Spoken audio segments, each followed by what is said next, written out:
بسم اللہ الرحمن الرحیم ایاک نعبد و ایاک نستعین۔ میں نے تاریخ میں قاضی فائز عیسیٰ جیسا متنازع اور بدترین چیف جسٹس نہیں دیکھا۔ ایکسٹینشن مافیا گینگ آف 3 کا حصہ ہے۔ قاضی نے اپنی ذاتی مفاد اور ایکسٹینشن کے لیے آئین پاکستان، سپریم کورٹ، جمہوریت اور اخلاقیات کا جنازہ نکال دیا ہے۔ قاضی نے لندن پلان پر عمل درآمد کو یقینی بنایا ہے اور بھرپور کوشش کی ہے کہ لندن پلان کے مطابق تحریک انصاف مکمل طور پر کرش ہو، نواز شریف کے تمام کیسز معاف ہوں اور میں جیل میں ہی رہوں۔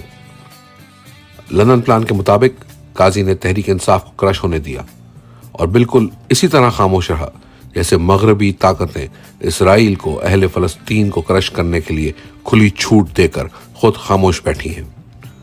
اپنی طرف سے تحریک انصاف کو مکمل کرش کرنے کے لیے پہلے سکندر سلطان راجہ کو استعمال کیا گیا اور پھر قاضی فائز عیسیٰ اپنا کردار ادا کرتا رہا۔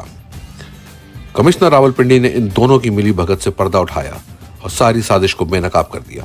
کمشنر راولپنڈی کا ہر الزام درست ثابت ہوا ہے۔ قاضی اور سکندر سلطان راجہ نے مل کر ایک ایسا ماحول بنایا کہ تحریک انصاف کو میدان میں رہنے کا موقع ہی نہ مل سکے۔ انٹر پارٹی الیکشن کے نام پر تحریک انصاف سے اس کا انتخابی نشان چھین لیا گیا۔ کسی بھی سیاسی جماعت سے اگر انتخابی نشان واپس لے لیا جائے تو اس جماعت کو کالعدم ہی تصور کیا جا سکتا ہے، کیونکہ اس کے ووٹر کو اپنا ووٹ کاسٹ کرنے کے لیے بیلٹ پیپر پر نشان ہی مہیا نہیں کیا جاتا۔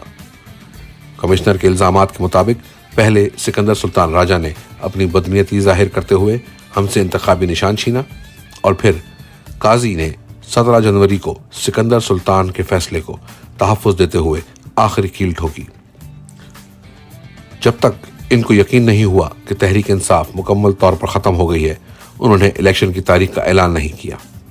8 فروری کے الیکشن کے موقع پر انہیں یہی گمان تھا کہ اب تحریک انصاف کبھی بھی جیت نہیں پائے گی، کیونکہ ظاہری طور پر اپنا انتخابی نشان نہ ہونے کی وجہ سے جماعت میدان میں موجود ہی نہیں تھی، لیکن عوام نے ان کی تمام تر منصوبہ سازی کو ناکام بنا دیا اور 8 فروری کو ایک انقلاب آیا۔ اس وقت قاضی 8 فروری کی مینڈیٹ چوری کو تحفظ دینے کے لیے مکمل ڈھٹائی کے ساتھ کبھی الیکشن ٹریبونل سلطان راجہ کی مرضی سے لگانے کا فیصلہ دیتا ہے، کبھی سارے قواعد و ضوابط کو رد کر کے غیر قانونی بینچ تشکیل دیتے ہوئے ہارس ٹریڈنگ کو قانونی جواز مہیا کرتا ہے تاکہ ہمارے بندے توڑ کر اس غیر قانونی آئینی ترمیم کو پاس کروا سکے۔ اس ترمیم کے ساتھ اس کی اپنی ذاتی ایکسٹینشن منسلک ہے اور یہ کھل کر بے نقاب ہو چکا ہے۔ یہ اپنی ذات کو فائدہ پہنچانے کے لیے کسی بھی حد تک گرنے کو تیار ہے۔ یہ ایک ایسی پارلیمنٹ ہے جو کہ فارم 47 اور NRO 2 کی پیداوار ہے اور جسے آئینی ترمیم کرنے کا کوئی اخلاقی اور قانونی جواز حاصل نہیں ہے۔ یہ اس پارلیمنٹ کو اپنی اور اپنے گینگ کی ایکسٹینشن کی خاطر ہارس ٹریڈنگ جیسی بدنام زمانہ جمہوری روایت کو تحفظ دینے کی کوشش کر رہا ہے۔ PDM اس ایکسٹینشن مافیا کے گینگ آف 3 کی چوتھی ممبر ہے اور ان سب کے مفادات ایک ہے۔ ان تمام مفاد پرستوں کے ذاتی پیسے اور جائیدادیں بیرون ملک ہیں۔ محسن نقوی کے پاس اپنا اسکوٹر تک نہیں، جبکہ اس کی بیوی دبئی میں $500 ملین کی جائیداد کی مالکن ہے، جو کہ دبئی لیکس میں سامنے آ چکی ہے۔ اس کے پاس اتنی جائیداد کہاں سے آئی؟ اسی طرح شریف خاندان یا زرداری خاندان کا سارا پیسہ، کاروبار اور جائیدادیں ملک سے باہر ہیں۔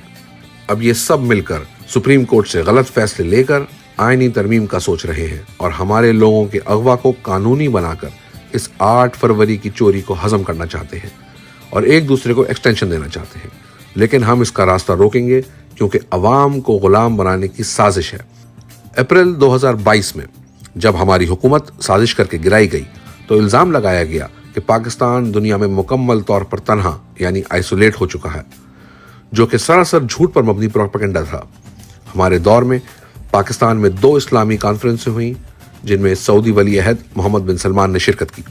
اس نوعیت کی کانفرنس پاکستان میں 17 سال کے بعد منعقد ہوئی۔ ان کانفرنسز میں چین کے وزیر خارجہ نے خصوصی دعوت پر شرکت کی۔ اگر سعودی ولی عہد عزت مآب جناب محمد بن سلمان کے ہماری حکومت کے ساتھ تعلقات بہترین نہ ہوتے تو ان کانفرنس کا انعقاد ناممکن تھا۔